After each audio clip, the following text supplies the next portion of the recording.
Please smoke responsibly.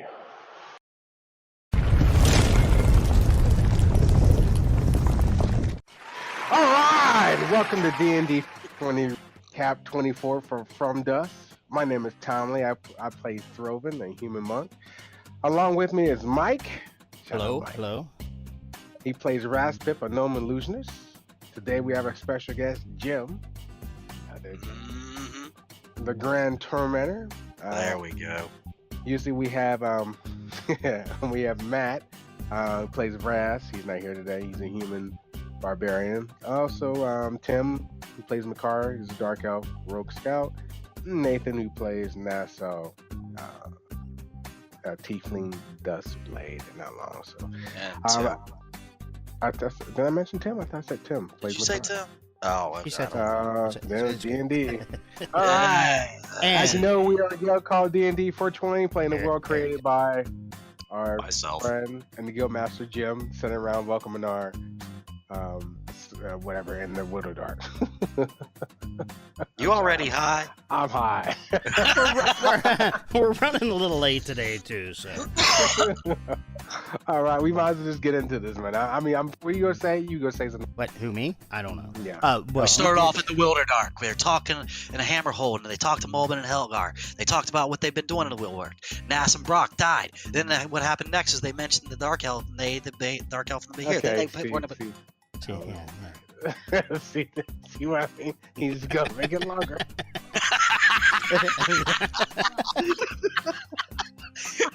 This is the guy that told us to keep it short and sweet. I was trying to keep it short, but we get this fucking done in 3 minutes. We knock it out in 2 minutes. Yeah. Okay, so we start in Hammerhold. Yeah, we were talking to Melvin and Helgar, which are dwarves that we met first time we came through here, and they seemed like pretty good folk. We were just kind of basically talking about, hey, yeah, we were out in the Wilderdark doing all this cool shit. Nassau they asked about because they're the one who gave us Gatroy.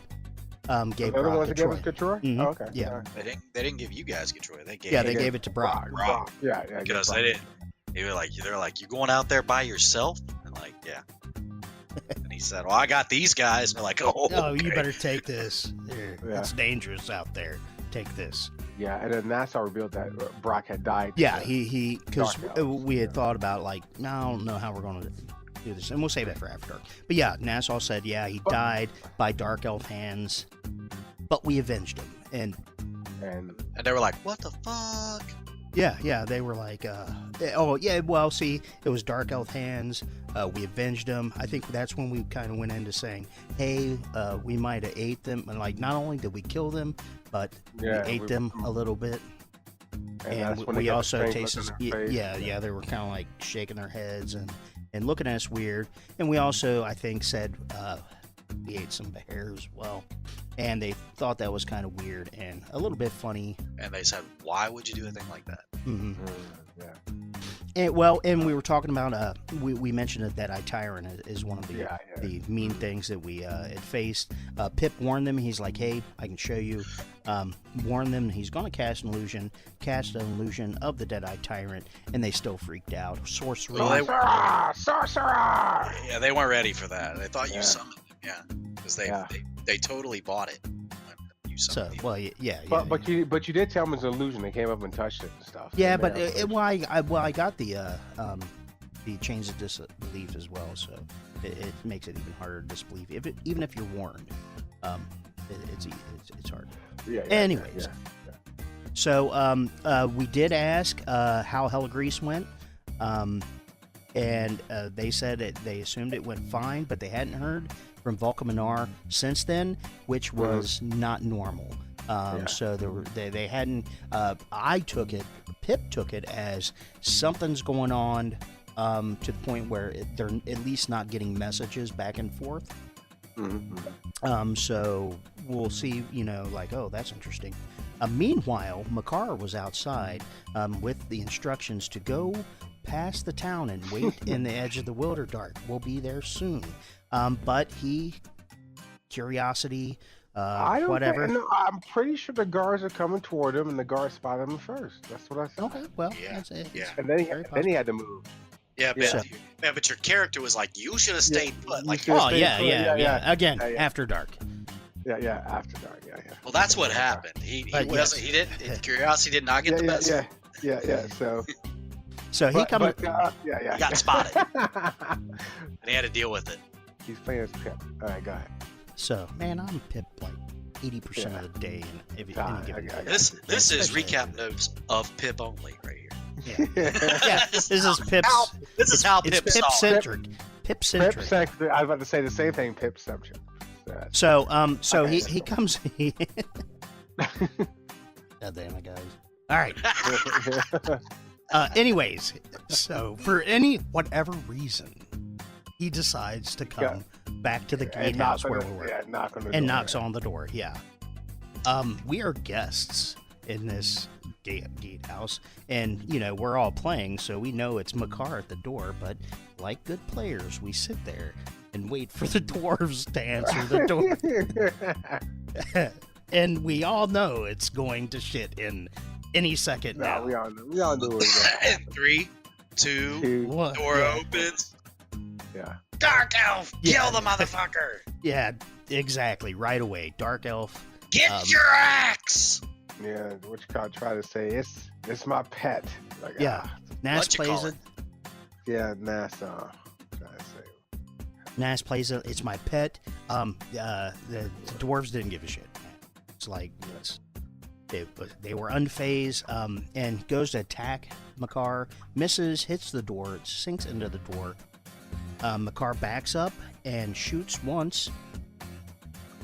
Hits Helgar, I want to say, I who was thought at the it door. hit you first. Did it hit? Maybe me first. I don't know. I think everybody started running out the door or trying to get out Yeah. the door, trying to actually stop the fight. I assume that's what I was trying to do. Of course, Yeah. So, so anyways, Wall of Fire is a peaceful spell. Yeah. Well, I mean, okay. yeah, I It think is.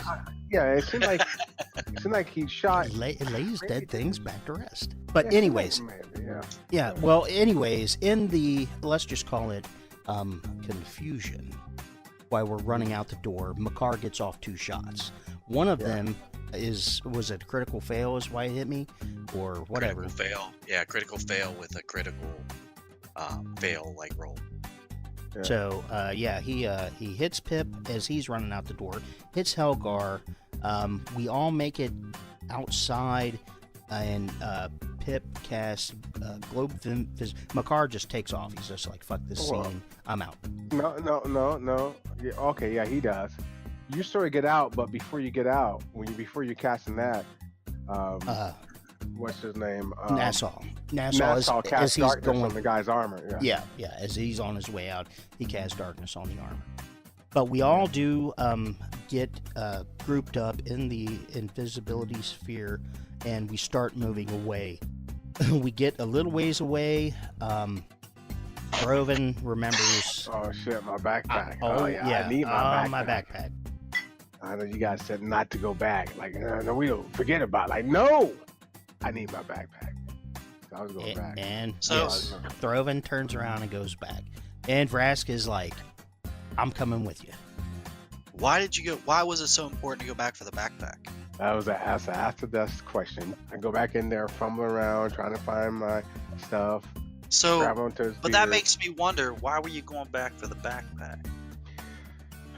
Okay, so anyways, Okay.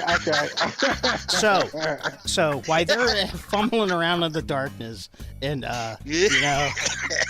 Throven's finding his backpack and he's grabbing beards and balls, in the darkness. Beards and balls. That is the name of a magazine. Hush. It's Tommy's favorite magazine. Beards and balls. That'll be my So- magazine. Go ahead. Nassau turns to Pip and says, "We're going back now." Okay, after dust on that one too. Yeah, So, Pip's like, "Okay, sir," and we turn around and we start heading back. Yeah, of course. Sir, no yes, problem. sir. We get back. Nassau. Go Go ahead. Yeah, he's still fumbling around. He started to ask us more, more questions like, why did Nassau say he was his pet? And I'm trying my best to I think I think I feel some tools over here. I think Brass was trying to say stuff. I don't think I said too much about that. I was getting that borderline. They'll need to know. Yeah. Yeah. So and then that's when you guys came back and he. Yeah, we got back. He dismissed the darkness and says that was my pet, angrily, and slashes. Yeah, goes after straight after the wounded one. I think it was Helgar. Pretty much chops him in half. I don't remember exactly how the fight went. I don't think he chopped him in half. I think he slashed him. And then he slashed him for like a ton of damage, but got him down to like 2 hit points or something. Yeah, he was still up, but then you decided to go finger point. Pip finger points the other guy, and he dies, and then yeah. I was figuring that, hey, again, Pip centric. I'm not ashamed about it, to be honest with you. This guy's got to die too. We were never here, kind of thing. So, Phantasmal Killer on Melvin, poor guy. He was okay. He's dead now. They were fine, Reese. We heard people coming, so we decided. Yeah, we heard people coming. We got our shit and got out of there. We ran pretty much as fast as our legs could carry us. As fast as Pip's leg could carry him. That body stayed back with him. So. Well, I think we ran to Makar first. We ran to Makar. We ran to him. Yeah, we caught up with him. Oh yeah, he warned us. He did. Yeah, he warned us. Yeah, he warned us. Okay, I knew he knew. Yeah. But we decided to kind of just bum rush our way through. I thought we were going to kill everybody, so Pip cast Phantasmal Killer on somebody. One of them, Makar took a hell of a shot on the other one, but the guy ended up living. Or he didn't die. I mean, we don't know alive or dead or not, but hopefully he didn't live long enough to tell a story. I think he peed himself too or something. If he didn't, he should have, because man, we're scared folk. Yeah, I think he was scared. I think he was kind of scared. That's why I got the sensation. Okay. But anyway, we went down. We just blew by. Kept on going until we kept it. He did piss himself. Yeah. So we. We had a discussion about leadership. Yeah, we kept escaping. I would really like to go into the discussion we had. We are going to do that at After Dusk. If you're listening to this tomorrow, I'm going to try to get up tomorrow. Go back and listen to episode 14, which is getting ready to come up later tonight. It'll be recorded and it'll be available if you want to hear about the discussion we had on leadership and what our party dynamic. But we did have big discussion. I think we didn't even rest. I think we stopped for lunch or something like that and then moved on. Because I think we said, no, we can push on. We had one hell of a bugbear encounter, though. There were 9 in total, 5 grunts, 3 lieutenants, we're calling them now, and 1 leader. The big thing was that they were acting more organized and had a clear leader. Yeah. So it was something that was different from the other times that we ran into bugbears. But we definitely handled them. We were able to get around. Of course, Vrask and Nassau, beefy, super damage, heads right into stuff. Makar ended up out in front at one point, kind of out of position, but he was up in front. It didn't really. I don't know. I think he took quite a bit of damage on that fight. He did. But he ended up. And we'll talk about it in after. We'll talk about it after. We're gonna have to talk about After Dusk. Okay. So, anyways, but we dispatched the bugbears, and of course, someone mentioned yes, we have to take a souvenir. So Nassau collected the bugbear cheeks, I believe. Yeah, bugbear cheeks. Roven. I cooked something else. Tarts. I do believe I cooked tarts to make you forget. And then Makar said, I was really looking forward to those bugbear cheeks or some shit like that. So I tried to steal them and cook them, but I had to cook them. And apparently I cooked them throw them and cook them so well, they taste actually really good. Like we're in trouble. Like, man, these taste good. Yeah. They were good.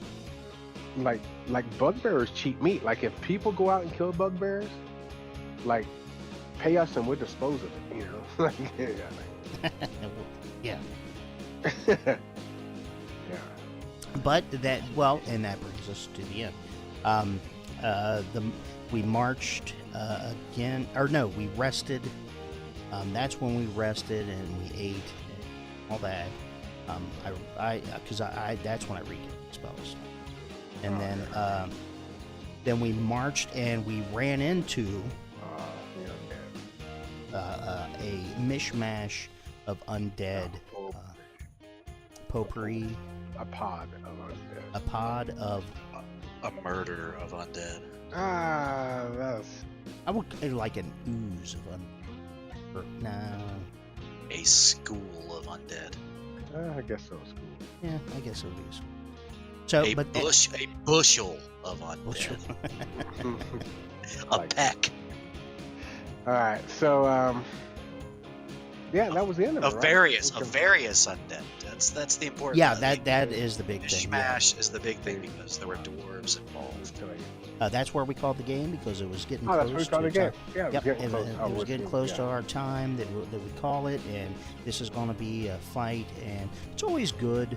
Not always good, but it is good. It can be good. I don't know. It is. We ended on cliffhanger. Okay, that's what I'm trying to say. Yeah, in a cliffhanger, and sometimes I like starting with a battle. I do too. That means there's gonna be another battle in there, most likely towards the end. Like, let's start with a battle. I like that. Yeah, I like it because it helps me get warmed up. You know, because every time I go to play, and I'll tell you gentlemen this right now, every time I have butterflies on Sundays before we go to play, because like we're playing, I can't wait, and trying to get in the character, and the first 10 minutes of trying to get in the character is my kind of warm up time, getting ready to play. Yeah. And when we have that fight in the beginning, it helps me jump into the game. Hey, Mike. Yeah. What was your favorite part of the adventure? Oh, I am going to have to. I'm going to have to say the part we didn't talk about was the discussion on leadership. I was gonna pick that one, but since you picked that one, because I think that's a good one. I think that's a. And really, I mean, if you're listening to this now and you haven't listened to our After Dusk, and you want to know more about it, it will be in episode 14. So that's the one you want to listen to. Yeah, this one's like the bones. This is what happened. This is what came next. This is what we're doing. This is where we're going. And then After Dusk is like, how do you feel about that? Yeah, I mean, I think my favorite moment, just to give props to Nassau. My pet going a little bit more evil. It seems like, and just slashing the person.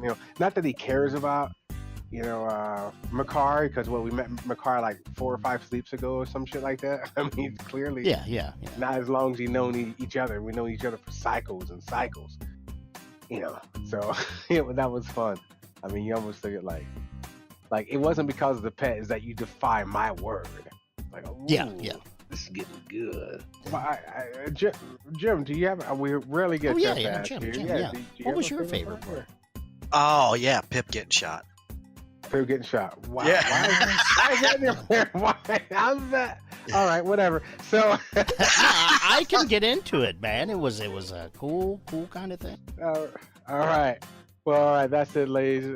Here's why. Here's why. You gotta let me tell you why. You gotta try to end it. Yeah. Okay. I was gonna end it. Like, let's end it. Like, okay, fuck you. We're gonna end it. No, here's why. Because y'all were when Makar got ran out of the darkness by some dwarves, and then he did everything he could to skirt the dwarves and make his way toward the gatehouse. And then when he gets there, you guys just when you had a chance to talk after everything went down, you guys treated him like a child. So I was glad that you got shot. I know that's the whole thing that happened. Like, you got shot. It doesn't matter what you did. Why didn't you stay put? Yeah. Yeah.